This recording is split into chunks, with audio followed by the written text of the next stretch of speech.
देवघर राजधानी बाबा के नगरी हो, कांधे कांवर मनवा भैल बावरी हो। देवघर राजधानी बाबा के नगरी हो, कांधे कांवर मनवा भैल बावरी हो।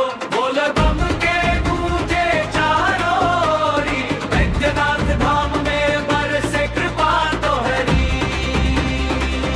सुल्तानगंज से जलवा भरनी, नंगे पाँव चलनी हम अखिया धरनी।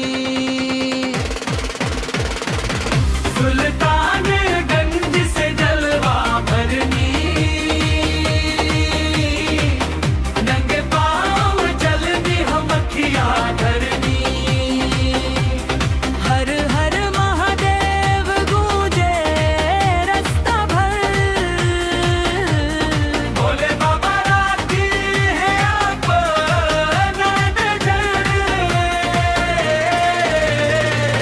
सुल्तानगंज से जलवा भरनी, नंगे पाँव चलनी हम अखिया धरनी। कंकर घड़ियाल मंदिर में बाजे बाजे, भोले के भक्ति दिलवा में साजे साजे।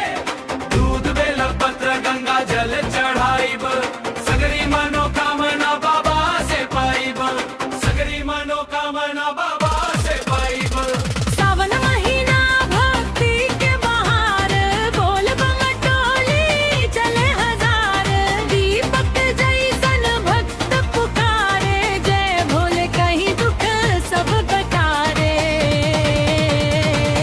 सुल्तानगंज से जलवा भरनी, नंगे पाँव चलनी हम अखिया धरनी।